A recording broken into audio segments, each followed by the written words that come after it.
Bah ouais. Tiens.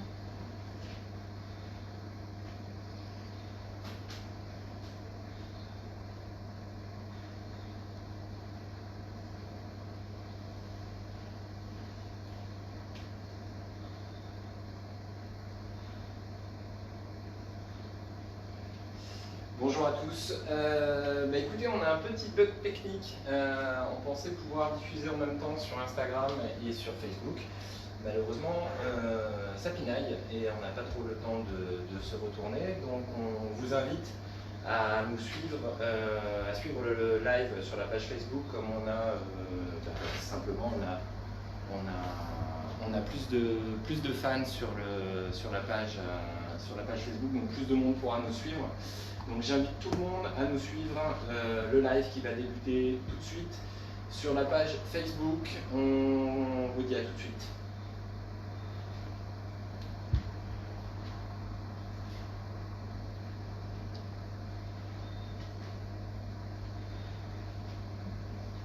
Je mets sur le modalité. Ah, de durer une minute. Non, je pense pas. Non plus.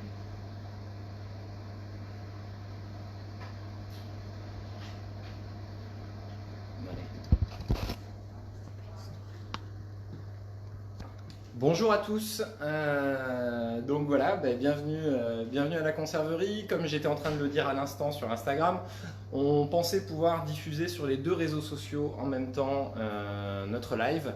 Malheureusement ça marche pas et donc du coup il a fallu faire un choix, Facebook ou Insta. On a choisi Facebook parce qu'aujourd'hui on a plus de monde qui nous suit sur Facebook et que notre publi a été plus suivi sur Facebook hier quand on annonçait le live. Donc voilà, bienvenue à la conserverie Clac. Cette année, on n'a pas pu fêter nos 3 ans dignement. Les deux premiers anniversaires, on les avait fait avec beaucoup de monde. Ici, mais cette année, crise sanitaire oblige, il a fallu se réinventer, comme on dit. Il paraît qu'il faut savoir se réinventer, et nous on est un peu les spécialistes de ça. Et donc du coup on a décidé de se réinventer et de vous proposer un live de 45 minutes à peu près, pour vous présenter un peu qui on est, ce qu'on fait, comment on le fait, et puis pouvoir répondre à toutes vos questions. Donc aujourd'hui, on va commencer par une petite présentation de moi-même, de l'équipe, de ce qu'on fait depuis 3 ans. Donc Clac, c'est bruit de la conserve quand vous l'ouvrez, ça pour la plupart vous le savez déjà, et c'est également l'acronyme de conserverie locale, artisanale et créative. C'est une conserverie bio, 100% bio, que j'ai créée il y a 3 ans. Hein. Si on fête notre 3e anniversaire, ça a une logique. L'histoire est née de cette conserverie, elle est née ici, voilà, dans un champ. À l'époque, les copains des maraîchers m'avaient demandé un coup de main pour aller ramasser avec eux les carottes. J'avais pas de boulot à ce moment-là, et donc du coup, prendre l'air, c'était plutôt agréable, aller dans les champs et travailler la terre. Et à la fin des 2 jours de ramassage de carottes, on faisait le constat qu'il manquait un outil pour permettre de transformer les surplus de production, les légumes moches, puis simplement apporter de la valeur ajoutée pour les paysans, qu'ils soient producteurs de légumes ou autres. Voilà, donc l'idée a mûri dans ma tête. Je vais reprendre après un petit peu mon parcours, de monter un outil de transformation en Auvergne qui s'approvisionnerait quasi exclusivement auprès des producteurs locaux. Je me suis mis dans ma cuisine et puis je suis rentré avec 2 kilos de carottes et j'ai commencé à bosser mon projet et à me dire voilà, qu'est-ce que je sais faire et qu'est-ce qui me manquerait pour l'apéro, simplement. Je me suis posé la question, je ne me suis pas posé la question 12 000 fois. Pour ceux qui me connaissent un peu, et ben voilà, l'apéro pour moi c'est quelque chose d'important parce que c'est convivial, que ça permet un échange de valeurs. Et donc du coup, voilà, l'idée c'était vraiment d'être promoteur d'une certaine vision de l'agriculture, d'une certaine vision de la transformation.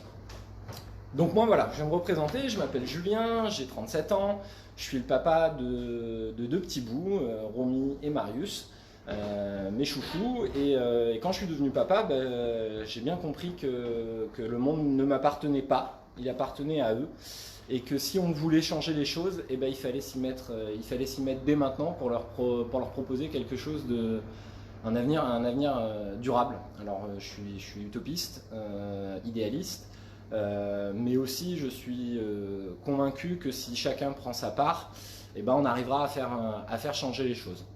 Donc voilà, donc moi j'ai un passé pour être j'ai été formé pour être en gros un bon soldat de l'agroalimentaire avec un diplôme d'ingénieur en production agro et une spé en marketing. Sauf que voilà, je ne me reconnaissais pas dans l'industrie. Et donc du coup, voilà, la volonté de passer quelque chose à mes enfants a fait que je me suis posé des questions. J'ai travaillé pendant 4 ans, quand j'étais en région parisienne, dans ce qu'on appelle le commerce équitable, donc une structure qui commercialisait des produits issus des pays du Sud. Donc l'envie d'amener... Alors il y a une première question qui commence. En quelle année avez-vous ouvert? En 2017. Le 1er juillet 2017, l'entreprise était officiellement créée et les premières productions ont eu lieu le 26 août 2017. Voilà, ça c'est pour la réponse à Anne. Donc pour en revenir, voilà, moi j'avais côtoyé l'industrie, tout n'est pas acheté, mais il y a quand même des problématiques à se poser qui sont en lien entre le commerce équitable, la production française et l'alimentation qu'on veut. Aujourd'hui, la majorité des industriels utilisent des légumes pré-transformés, j'ai pas de problème avec ça, beaucoup utilisent des légumes bio, c'est encore très bien. Sauf qu'on a quand même un effet de dumping social où on va être amené à importer des légumes venant de l'Est pour les légumes terreux, betteraves, carottes, voilà ce qui va s'en suivre. Et puis les légumes du soleil, ça va venir beaucoup d'Espagne. Donc cette démarche, à part faire du dumping social, donc de la pression sur les salariés, sur les gens qui vont produire, je la voyais pas bien. Deuxième chose, beaucoup d'arômes, d'additifs sont aussi utilisés dans l'industrie. Donc voilà, partant de ce constat, c'est quand même une vision assez claire de la situation au démarrage. Et comment changer ça? Et pour moi, ça a été changer ça avec Clac. J'ai eu l'idée de créer la conserverie, mais également une marque, parce que c'est pas qu'une conserverie. Une conserverie, on pourrait fabriquer pour d'autres, voilà, mais une marque qui portait nos valeurs. Clac est fondé sur 3 piliers: la bio, le local et l'artisanat. Et donc en fait, ce triangle définit un peu toutes les décisions qu'on va prendre au sein de la conserverie pour la création de nos produits. Je suis désolé, je tremble un peu, mais c'est qu'au bout d'un moment, la perche est un peu lourde. Donc voilà, donc bio, local, artisanal, c'est notre créneau. C'est aujourd'hui une réalité. On travaille avec une quinzaine de producteurs. Dans ces 15 producteurs, il y a également une coopérative de producteurs qui représente aujourd'hui une quarantaine de maraîchers en Auvergne et qui nous permet de gérer nos approvisionnements. J'ai parlé tout à l'heure des carottes que j'avais ramassées avec mes copains des Jardins 10, pour ne pas les citer. Et donc du coup, voilà, les premières recettes que j'ai développées, il y avait une recette de mousse de carotte au bleu d'Auvergne, celle que je me suis attardé, et j'ai développé 8 recettes.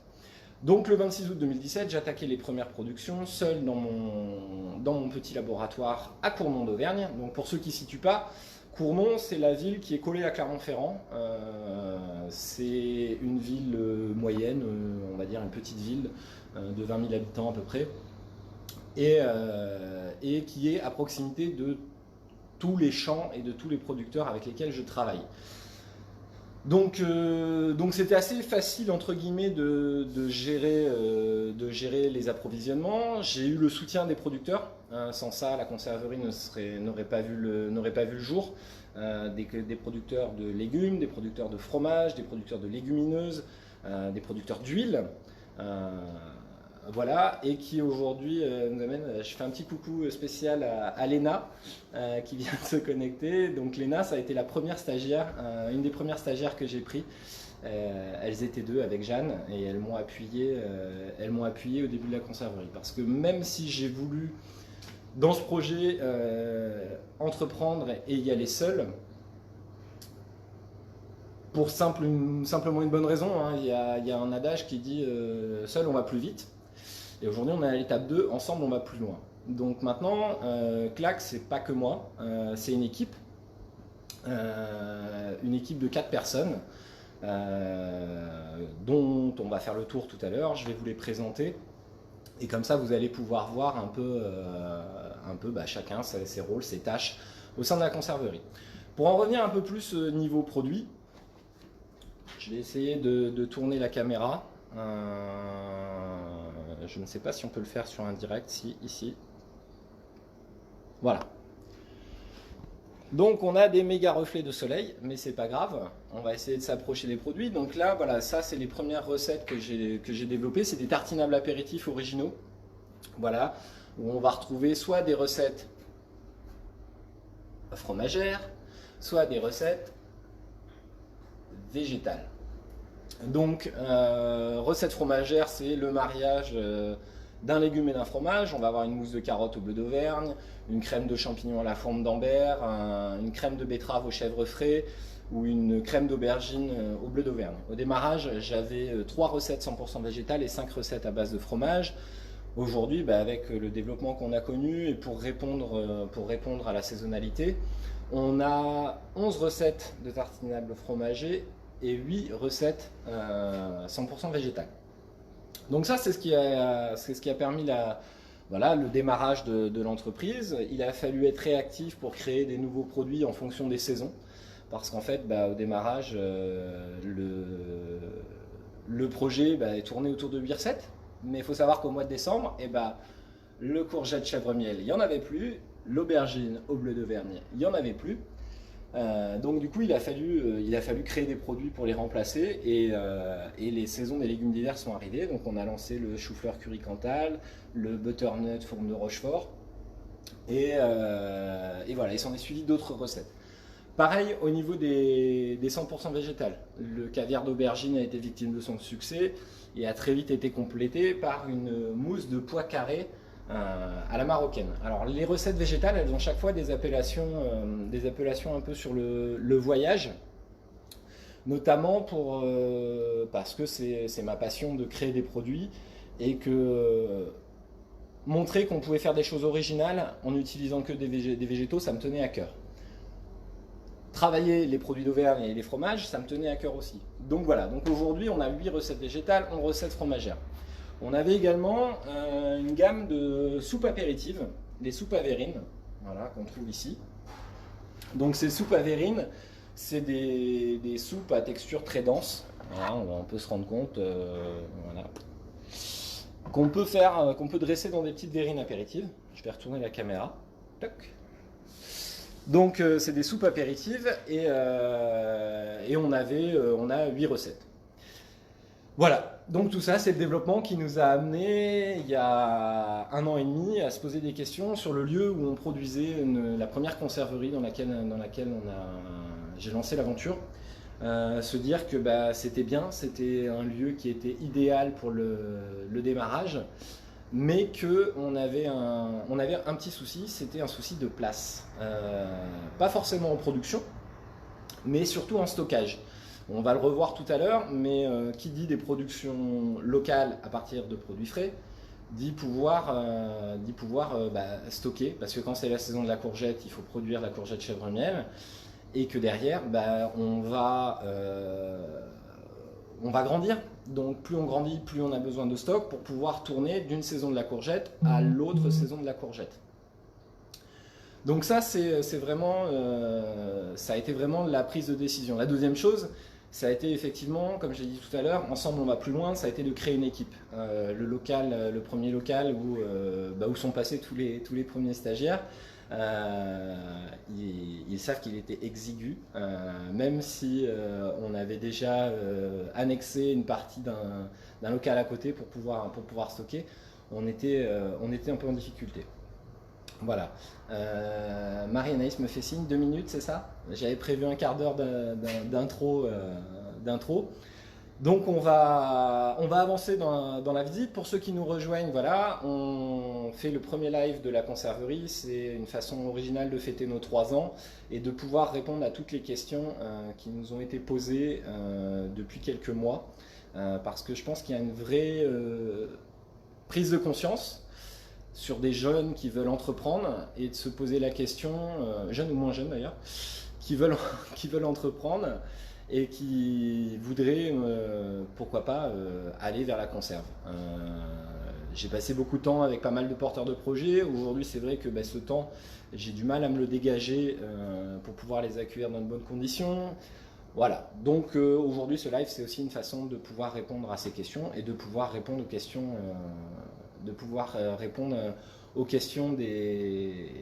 aussi des consommateurs. Voilà, qui se poseraient des questions sur ce qu'on utilise, ce qu'on fait et les choix qu'on a fait.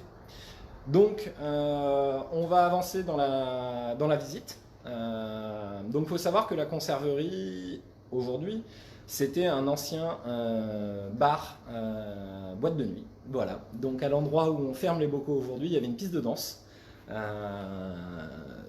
Il faut, entre guillemets, pas regarder dans le détail.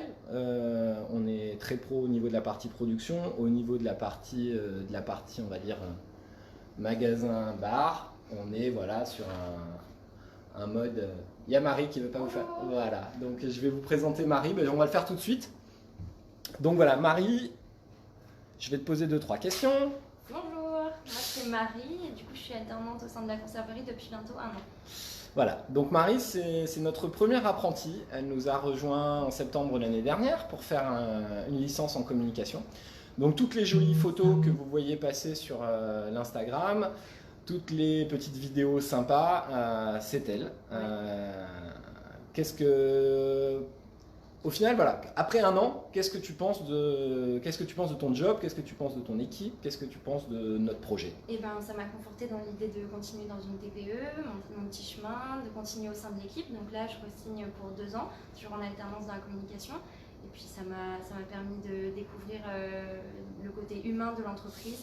Et voilà, avec des fortes valeurs bio, locales et artisanales toujours, que je défendrai maintenant tout au long de ma vie. Voilà, et écoute Marie, on va partir en production, donc la zone de production elle est par là-bas. Voilà, mon vélo qui est stocké à l'intérieur pour éviter... Si un jour vous avez l'occasion de venir, voilà, on a fait, je vais vous la faire un petit peu, je vais essayer de la faire rapidement, mais une petite timeline de ce qu'on vous raconte. Donc ça c'est le logo du projet, ça en était début 2017, les premières maquettes de produits, le premier labo... Voilà, qui ressemblait à ça. Jeanne et Léna, les 2 premières stagiaires, et puis on avance dans l'aventure. Les jardins 10 au premier anniversaire de la conserverie. On avance un peu, on a fêté nous 1 an. Delphine nous a rejoints. On a avancé. Magali.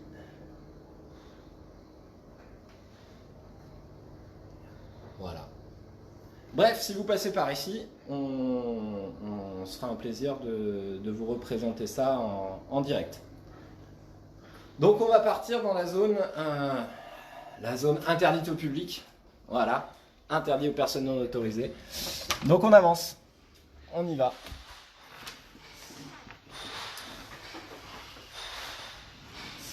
Voilà, un petit coucou à Fabien, on reviendra le voir juste après. Donc voilà, ce local, c'était, je l'ai dit tout à l'heure, un ancien bar boîte de nuit. Mais ce bâtiment, il a une histoire. C'était un fournil industriel. Ce fournil a été créé en même temps que je suis né, c'est-à-dire qu'on a le même âge, le bâtiment et moi. Et on a retrouvé des éléments du... Il y a des gens qui mettent des cœurs à Fabien quand même. Hein. Donc voilà, donc je vais demander à Marie de me tenir la caméra 2 secondes, je vais m'équiper. d'une Charlotte que j'ai malheureusement oubliée. Je vais la chercher.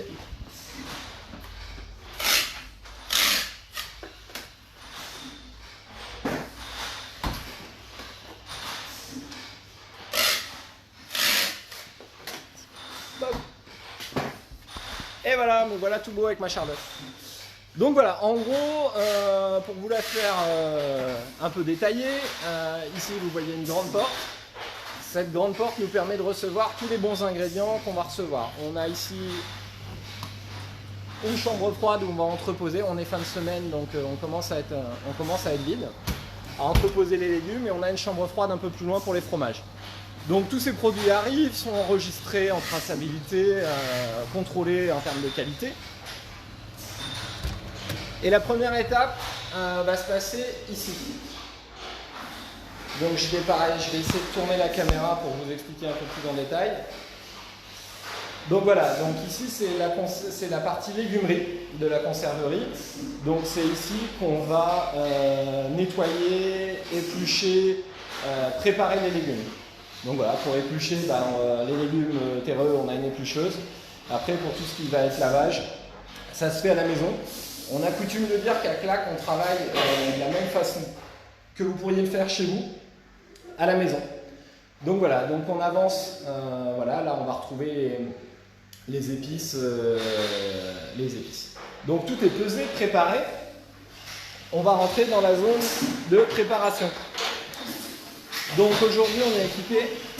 Hop, je vais juste demander à mon équipe de faire un petit break et on va pouvoir leur parler tout de suite.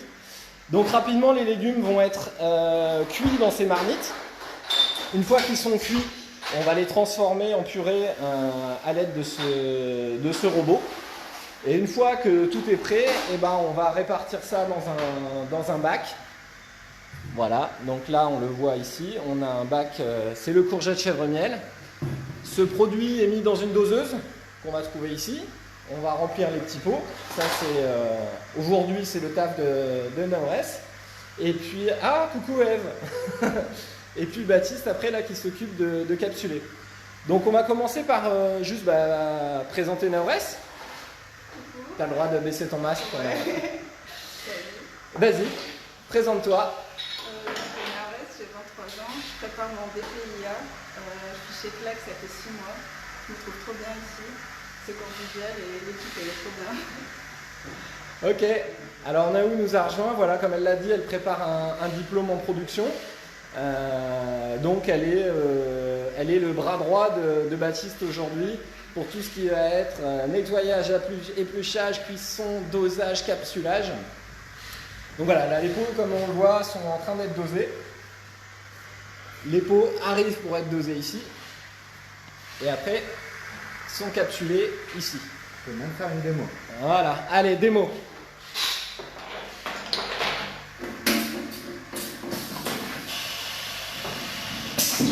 Voilà. Donc pour ceux qui se posent des questions techniques, en gros une capsuleuse, ça injecte de la vapeur sous le couvercle et ça visse le couvercle à la bonne force. Voilà, donc maintenant on va voir le monsieur qui est en train de faire ça. Et bonjour, tu peux te présenter s'il te plaît?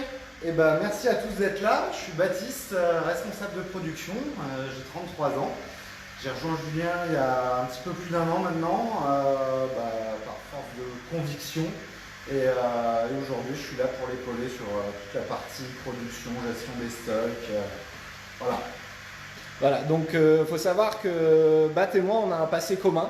On s'est connus dans le travail et que quand il a vu le projet Clac se lancer, il a tout de suite été là pour m'épauler, me soutenir, tant sur l'aspect psychologique que technique.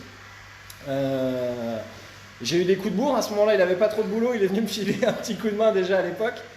Et voilà, et il y a un an, en discutant, on s'est dit qu'on avait aimé travailler ensemble, qu'on se projetait bien à retravailler ensemble. Et Baptiste a adhéré au projet, donc Bat a fait 1 an, une première année, là au mois de mars il a fêté ses 1 an.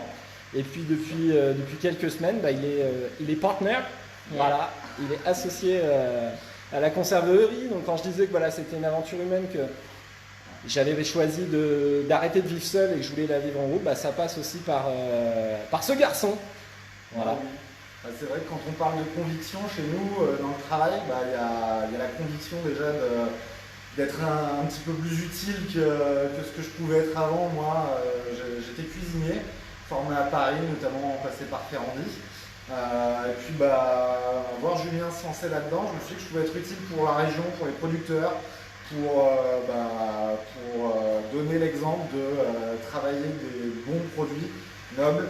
Et donc il y avait cette conviction-là, mais aussi la conviction de pouvoir travailler dans des conditions qui nous allaient, qui nous parlaient, d'échanger ensemble et de construire un bel avenir à cette société dans le plus grand des sourires. Voilà. Donc pour en finir, donc voilà, Bat il va remplir les paniers qui sont là. Donc les paniers une fois chargés, et on va les amener ici, dans les autoclaves. Voilà, et dans ces autoclaves, c'est là où on va, en gros c'est le trépied pour ceux qui avaient des grands-parents qui faisaient des conserves, c'est le trépied de vos grands-parents en version professionnelle. C'est des modèles que j'ai choisis parce qu'ils sont économes en énergie. C'est un système c'est pas un système d'immersion, mais c'est un système par aspersion qui permet de faire tourner l'eau et de chauffer qu'une partie de l'eau, et l'enceinte se met sous pression et c'est comme une grosse cocotte minute. Voilà. Une fois que les produits, là Baptiste est en train de les charger, une fois qu'on va les avoir chargés, on va les stériliser. Je vais reprendre la main sur la vidéo. Donc voilà, en gros, pour ceux qui ne savent pas, la définition d'une conserve, c'est intéressant, c'est toujours intéressant, ça permet d'avoir simplement une petite culture générale. Donc la conserve, ça a été inventé par Nicolas Appert en 1793. Et la définition d'une conserve, c'est conditionner un aliment, préparé ou non, dans un emballage étanche à l'eau et à l'air, auquel on va appliquer un barème temps-température, un traitement thermique comme on dit, qui va permettre de détruire les bactéries et les moisissures et de conserver ce produit dans le temps. Donc au final, même si c'est un procédé très ancien, c'est un procédé qui aujourd'hui revient à des vertus en termes de développement durable, parce qu'on va consommer de l'énergie pour le fabriquer, mais qu'une fois qu'on a consommé cette énergie, le produit va pouvoir se garder pendant des années. J'ai une pensée pour Antonio qui m'a formé à la conserve et avec lequel on avait goûté des produits qui étaient passés depuis longtemps de DLUO. Et voilà, c'est une DLUO, c'est une date limite d'utilisation n'est pas optimale. Et donc il n'y a aucun risque à manger une conserve qui serait passée de date. Surtout, ne les jetez pas. Voilà, donc on fait un coucou à l'équipe de prod. On va les laisser avancer parce que, mine de rien, ils ont une petite journée à faire. Et on va ressortir du laboratoire pour arriver dans la zone d'étiquetage. Donc là maintenant je peux enlever ma Charlotte. On va tourner la caméra et on va expliquer un peu comment on travaille. Donc voilà, là les paniers que vous avez vus tout à l'heure rentrer dans l'autoclave, et là vous les voyez en sortie. C'est ceux qu'on a fabriqués hier. Ces paniers, chaque échelle représente un lot de production, chaque autoclave. Sur ces autoclaves, on va gérer des contrôles qualité, donc on va les mettre en étuve à 37 degrés et à 55 degrés, et on va faire ce qu'on appelle un test de stabilité. Au bout de 7 jours, on va faire une mesure de pH à l'intérieur qui va nous permettre de valider que la stérilisation a été efficace. Voilà. Suite à ça, on va étiqueter nos produits. Donc là, on va dire bonjour à Fabien. Bonjour. Salut Fabien, tu peux te présenter ? Je m'appelle Fabien, je suis en école d'ingénieur agronome à Bête-Agrosub, juste à côté d'ici, en deuxième année. Et je fais mon stage à CLAC. Normalement, je devais faire mon stage à l'étranger, mais bon, ça a été annulé par le Covid et tout ça. Donc je me suis retrouvé ici, on m'a très bien accueilli et je suis très content d'être là. Voilà, donc Fabien, c'est ce qu'on appelle un jeune stagiaire échoué du Covid. Et malheureusement, il avait de la recherche à faire et ça n'a pas été le cas. Mais en tout cas, il met du cœur à nous filer un coup de main, à avancer sur les productions des légumes d'été. Il a eu quelques petites missions techniques où il nous fait du suivi de pH pendant la production, il nous fait des suivis de barème de stérilisation et puis il m'a aidé aussi à faire un dossier technique qui n'était pas forcément facile de validation de l'ERP. Je rigole parce que toi tu vois pas les commentaires. Il y a des gens qui sont vraiment fans de toi et Elena remarque que tu as beaucoup de fans. Donc vas-y, En gros, on prend un pot, on le pose, il tourne, et l'étiquette est posée. Voilà. C'est un travail qui est un peu long et fastidieux, mais somme toute très nécessaire. Donc une fois que les produits sont conditionnés dans les cartons, on va les mettre sur palettes. Et ces palettes vont être rangées dans le stock. Donc voilà, donc ça c'est notre stock de produits. Là, on va dire qu'il est un peu vide. Voilà, même si on a quand même quelques palettes voilà, d'avance. Là, par exemple, on va retrouver les potimarrons qu'on a fait, qu'on a fabriqué. On a fini la fabrication au mois de mars. Et donc, comme j'ai expliqué tout à l'heure, hein, l'idée c'est de pouvoir tourner, de produire suffisamment pour tenir d'une production d'une saison à une autre. Et ça sur toutes nos recettes. Donc, ça demande une gymnastique en termes d'approvisionnement qui est délicate. Avec des moments, les légumes où on a planifié de les faire, et ils sont pas prêts. Et donc du coup ça c'est vraiment la question centrale, c'est la gestion de nos approvisionnements. Et pour ça on remercie encore tous les producteurs avec lesquels on travaille et qui font des vrais efforts pour nous approvisionner en temps et en heure. Donc voilà. Ça, c'est vraiment pour la partie technique à proprement parler. Et on va sortir de la production. On en est où au niveau du timing Il est quelle heure? Il est 45, voilà. Parce que oui, je l'ai annoncé sur les réseaux sociaux, on a une invitée surprise qui va arriver tout à l'heure. Donc il va falloir encore me supporter un petit quart d'heure avant de pouvoir parler à une autre personne. Rapidement, là c'est la deuxième partie du stock, c'est là où on va stocker toute la verrerie, tout ce qui va être les emballages vides, nos cartons, voilà. Donc voilà, il faut essayer de se rendre compte qu'il y a un an, ce lieu ça ressemblait pas du tout à ça, et que le premier week-end de juillet on était encore en train de déblayer des gravats, d'avancer tout azimut. Et je remercie aussi tous les copains qui sont venus nous aider. Pour ceux que ça intéresse, on va vite fait vous montrer à quoi ça ressemblait. La partie, voilà. Donc ça, c'était il y a un an. Voilà, on était en train de tout casser. Et donc maintenant, on va en arriver à la suite. On vient de tous passer une crise sanitaire. Une crise qu'on a plus ou moins vue arriver. Certains la voyaient comme une crise, on va dire, écologique et d'effondrement. J'en fais partie. mais l'idée, c'était voilà, de se dire, on vit une crise, on est en train de vraiment se poser des questions sur notre alimentation. Tout le monde a redécouvert qu'il y avait des paysans à côté de chez soi, qu'on pouvait s'approvisionner localement sans faire venir des choses de l'autre bout du monde. Et donc du coup, nous, au lieu de nous démotiver, ça a renforcé nos convictions. Donc on s'est posé avec l'équipe autour de la table. C'était vraiment le début du confinement, donc on était aux alentours du 15 mars.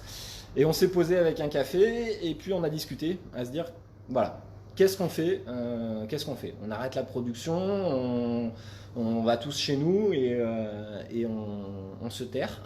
Et c'est pas la mentalité de l'équipe, bien loin de là. Et donc du coup, on s'est dit, qu'est-ce qui nous manque aujourd'hui ?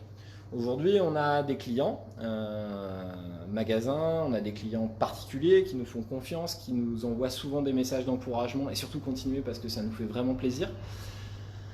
Mais le tartinable apéritif, c'est super, mais il y a des produits à d'autres moments dans la saison qui seraient intéressants de pouvoir trouver. Donc voilà,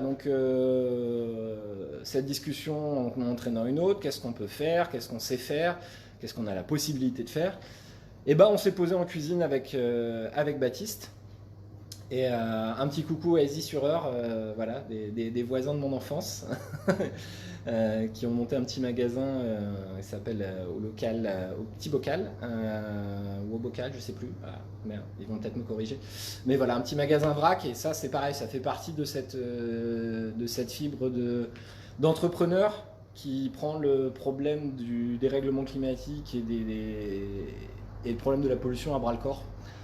Comment changer nos habitudes. Donc voilà.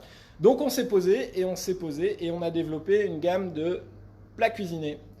Donc voilà, je vais vous les présenter. On a un courgette au basilic, une douceur de quinoa coco carotte avec du quinoa français. Alors il est d'Anjou, parce qu'on n'a pas de quinoa en Auvergne pour l'instant, ça va peut-être arriver. Un haricot rouge façon chili, des pois chiches les cuisinés aux petits légumes, du fenouil confit à la tomate, du curry d'aubergine. Vont venir bientôt d'autres recettes, vous voyez, il y a des cases vides. Parce que le meuble, on l'a monté sur mesure, donc on avait une idée un peu d'où on allait. Je vais boire un petit coup d'eau parce que j'arrive plus à parler. Et donc voilà, donc derrière ça, on a réfléchi également à développer des sauces. Donc là, c'est un petit ketchup auvergnat betterave tomate. On a fait une tomate à la forme d'Ambert. On a fait une sauce courgette Cantal. Et on a également développé des soupes en plus grand format pour sortir un peu des soupes à verrine sur plutôt des soupes, on va dire, classiques. Voilà, ça c'est un petit coup de cœur aussi, la soupe de lentilles avec les lentilles de Jean-Michel.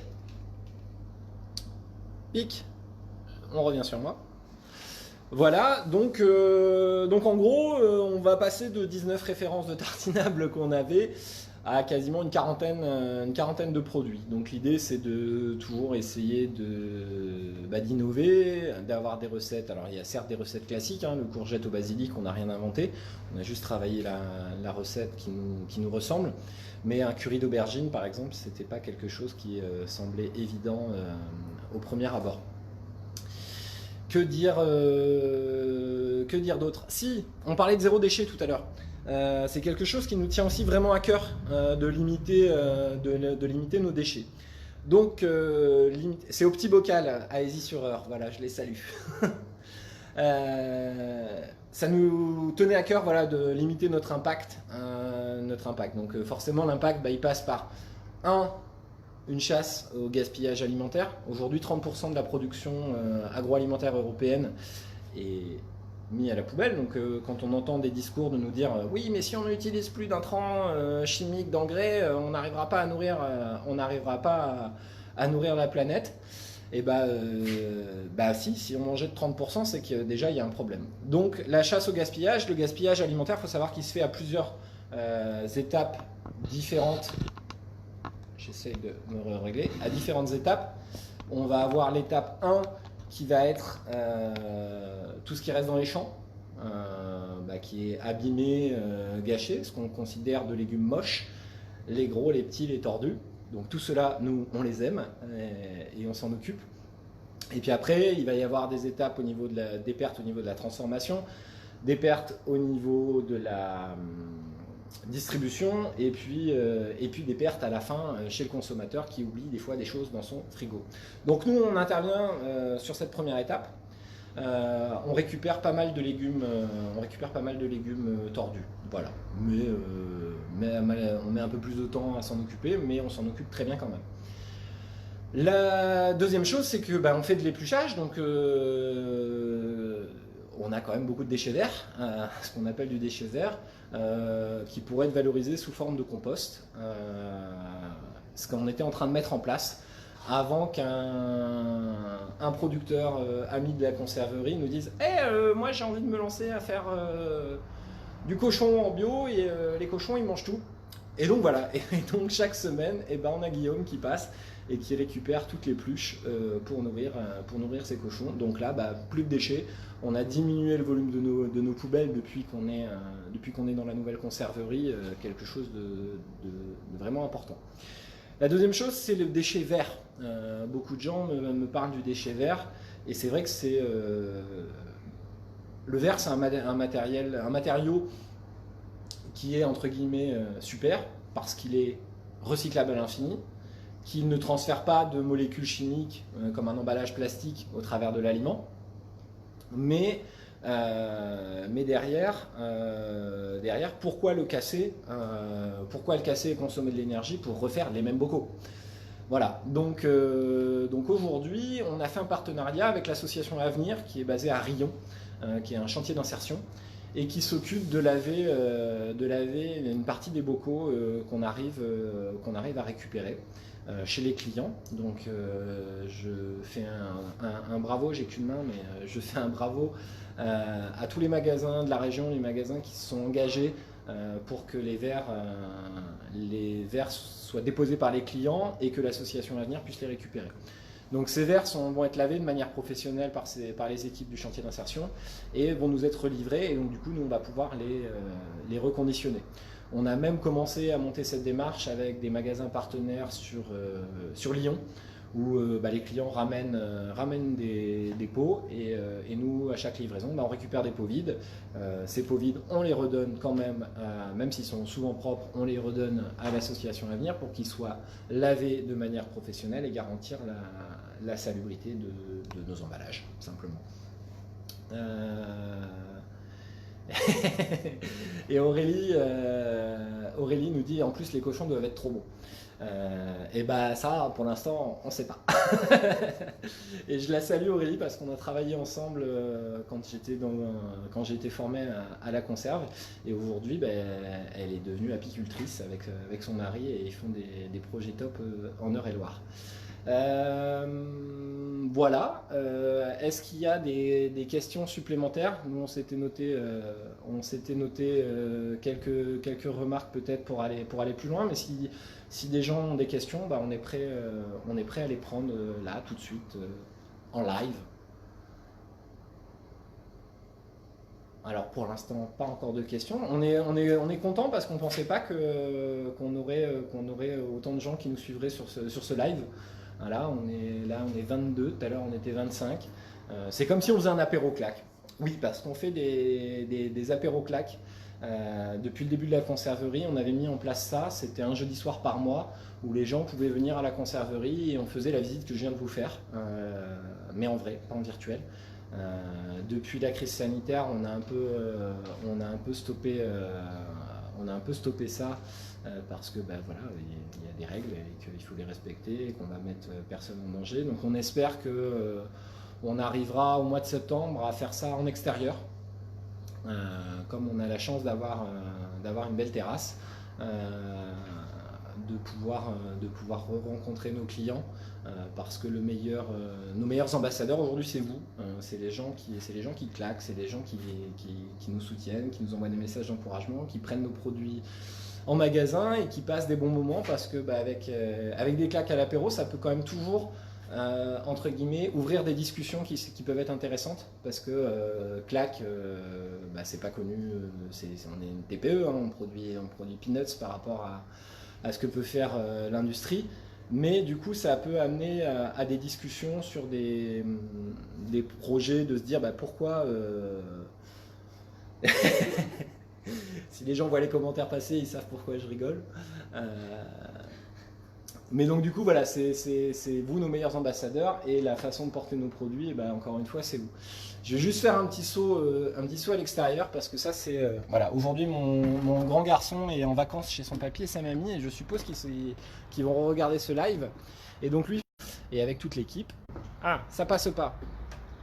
Donc on va le faire par la fenêtre parce que le wifi passe pas dehors. Donc je tourne, et voilà, rapidement, ça c'est notre projet Covid aussi. On s'est fait un petit potager avec des fleurs, des tomates. Et est-ce que je suis revenu, Caroline? Oui. Voilà.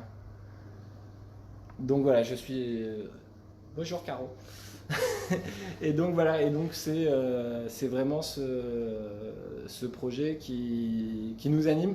Le jardin, il n'a aucune visée à approvisionner la conserverie, hein, je vous rassure. Mais c'est un outil pédagogique et un outil d'équipe, parce que voilà, mettre les mains dans la terre quand on n'est pas agriculteur, c'est important. C'est important de savoir faire pousser des légumes, simplement pour connaître le travail qu'il y a derrière, parce que connaître ce travail-là, ça peut justifier aussi des fois un prix. Il y a 50 ans, le budget alimentaire d'une famille, ça représentait un peu plus de 40% du budget du ménage. Aujourd'hui, c'est tombé aux alentours de 16%. Donc on nous a fait croire que se nourrir ça coûtait pas cher par la mondialisation, mais en fait c'est faux. Se nourrir correctement ça a un coût. C'est un coût parce qu'on va on va payer les gens au juste prix de leur travail. Et ça c'est pour nous c'est une vraie valeur. On n'a jamais, et je dis bien jamais, négocié un prix avec un producteur. Le prix auquel il nous vend sa production, c'est le prix qui est nécessaire à ce qu'ils vivent correctement. Donc ce prix, nous, on l'a toujours pris en compte dans notre fonctionnement et on préfère avoir des relations fortes et un coup de main et une synthèse plutôt que courir après un prix. Voilà. Techniquement, à l'école, on m'a appris aussi à être, entre guillemets, vulgairement, un cost killer. Et c'est quelque chose que je me refuse à faire. On peut chercher à réduire les coûts en jouant sur l'organisationnel, en s'équipant en matériel, mais jouer sur les approvisionnements, c'est quelque chose de faux et qui n'a pas de sens. Voilà, qui simplement n'a pas de sens pour nous aujourd'hui. Pour ceux qui se posent la question de où on trouve les produits, et ben en fait, simplement, vous pouvez aller sur notre site internet, il y a toutes les adresses des revendeurs qui sont marquées. Et je dis bien presque toutes parce qu'aujourd'hui, on travaille aussi avec quelques grossistes qui nous aident à vendre nos produits parce qu'on n'a pas de force commerciale. Et donc du coup, des fois, on connaît pas tous nos clients. C'est comme ça d'ailleurs que je remets un petit truc au petit bocal à Easy, où c'est mes parents qui ont découvert qu'il y avait des claques à côté de chez eux et ils étaient très fiers et du coup ils en ont parlé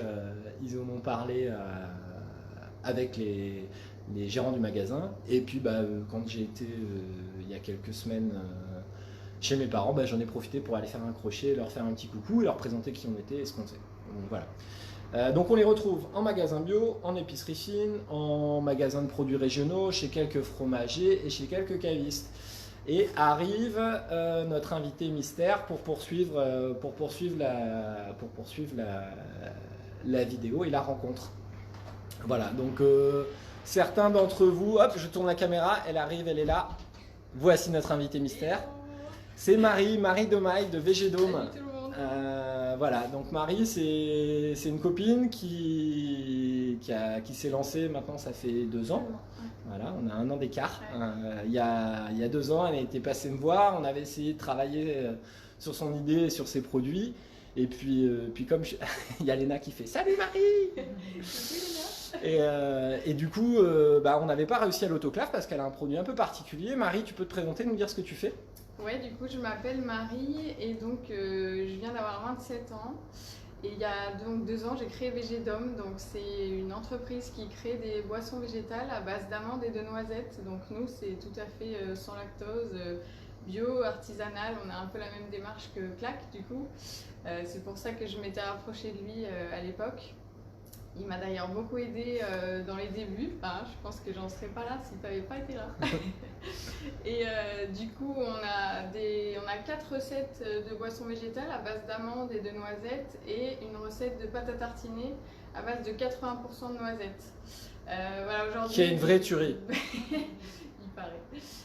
Aujourd'hui, moi, les valeurs, c'est vraiment le goût, le fait maison et le bio et l'artisanal et le local tant que je peux. Alors, les fruits secs en Auvergne, c'est pas encore ça, mais j'ai trouvé des petites productions en commerce équitable en Italie, donc c'est pas très loin. Et voilà, je sais qui est derrière ma noisette, qui est derrière mon amande, donc ça c'est important pour moi. Pareil, j'utilise du cacao, j'utilise du sucre de coco et tout ça c'est tout en commerce équitable. Donc comme tu l'as dit tout à l'heure, les gens sont rémunérés à leur juste prix et ça c'est aussi important pour nous. Et il y a 1 semaine, on est en train de travailler là sur une nouvelle gamme et il y a 1 semaine on a sorti une nouvelle recette qui est un smoothie à base de lait d'amande, de mangue et de fruits de la passion. C'est tout. Il y a 3 ingrédients dedans. Donc il y a vraiment la base de lait d'amande, il y a de la purée de mangue et le fruit de la passion qui amène un petit peu d'acidité, mais en bouche c'est très doux et velouté, quoi. C'est très sympa. Et donc ça commence une petite famille, je pense, de smoothies. Voilà, ça me tenait à cœur de rester dans le côté petit déjeuner végétal. et artisanal, quoi, alternatif. Et alors, pour avoir testé en exclu, ça cartonne. Parce que pendant le confinement, Marie, elle est venue, elle nous a apporté des produits pour nous demander ce qu'on en pensait. Et donc, du coup, on a goûté et on a adhéré à fond. Marius, qui était là, a fini toutes les bouteilles d'échantillons qui traînaient. Voilà. Et c'est vraiment un gros bravo. Et j'avais envie que Marie participe à ce live parce que c'est une nénette qui envoie du bois. Elle travaille beaucoup, elle est passionnée par ce qu'elle fait. Elle a des idées très originales. Et pour rien vous cacher, en fait, je vais retourner la caméra, on va se mettre à deux. Voilà. Maintenant, on a pris une habitude, c'est de recevoir des stagiaires Vette AgroSup tous les deux en même temps, parce que c'est la période des stages et que nous, ça nous amène tous les 6 mois. Alors normalement c'est une fois par an, mais là comme on a les échoués du Covid, à prendre un moment convivial, à faire une pause un moment, de se voir, parce que quand on se croise sur salon, des fois on bosse tous les deux comme des fous et on n'a pas trop le temps de parler. Mais de là, de se faire un petit pique-nique. Et de passer du temps tous ensemble, ça permet à chaque stagiaire de voir un peu aussi un autre côté d'une entreprise, un autre discours. Puis généralement ils se connaissent, donc ils sont plutôt contents de se voir. Et donc aujourd'hui, on va innover un peu. On se fait une petite bouffe à base de pita avec les nouveaux légumes cuisinés de Clac, avec les pois chiches, les haricots rouges. Voilà, on va se régaler. Est-ce qu'il y en a qui restent Est-ce qu'il reste des questions, que ce soit à Marie ou pour moi, avant qu'on finisse ce live? On vous laisse 10 secondes. 1, 2, 3. Merci de nous avoir suivis. C'était cool de voir qu'il y avait plein de monde. On pense que on aura aussi beaucoup de gens qui vont regarder cette vidéo qui n'était pas disponible en streaming. Si vous avez des questions, alors tiens, il y a Marc qui demande: est-ce que tu distribues en Auvergne ou il y a des adresses que Ronald? J'en connais déjà. Il y en a sur Lyon. Allez voir sur notre page Facebook, on a une carte des points de vente qui regroupe, on a à peu près 80 points de vente. Alors c'est compliqué de tous vous les citer, mais en Rhône-Alpes, on en a pas mal, ouais. À Lyon, Marc, je pense à toi parce que Marc, je le connais, on a fait l'école ensemble, l'IUT.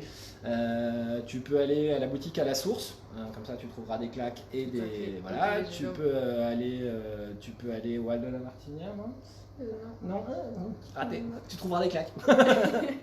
Enfin bref, tu vas voir sur le site de Marie et tout est indiqué parce que Marc a fait un choix de devenir végétarien il y a quelques années. On est fait pour vous alors. Et voilà. Et donc du coup, je pense que tu pourras trouver top le produit. Et je te conseille vraiment le smoothie parce que c'est vraiment my favorite. Voilà. Et je vois à Paris, oui, il y a des points de vente à Paris. Ouais, il y a une épicerie qui s'appelle l'épicerie Kilogramme, qui est dans le 12e peut-être. Je suis trop nulle en arrondissement de Paris, mais pareil, allez voir sur la carte. Il y a tous les points de vente de répertoriés. Voilà. Mais il y en a à Paris, il y en a au moins 3 ou 4. Alors je sais pas si les lives on peut les partager ou pas, mais on compte sur vous maintenant que vous êtes bien briefés sur la conserverie et sur les produits de Marie, de partager notre travail, parce qu'encore une fois on est des tout petits et qu'en termes de budget communication on a quasiment que dalle. Donc du coup on compte sur le bouche à oreille pour faire connaître nos produits et faire avancer nos aventures. S'il y a des gens qui ont des questions a posteriori, je pense qu'on peut mettre des commentaires sur les vidéos et on essaiera d'y répondre autant que faire se peut. Voilà, on vous souhaite une bonne journée et puis nous on va faire un petit apéro claque. Ciao.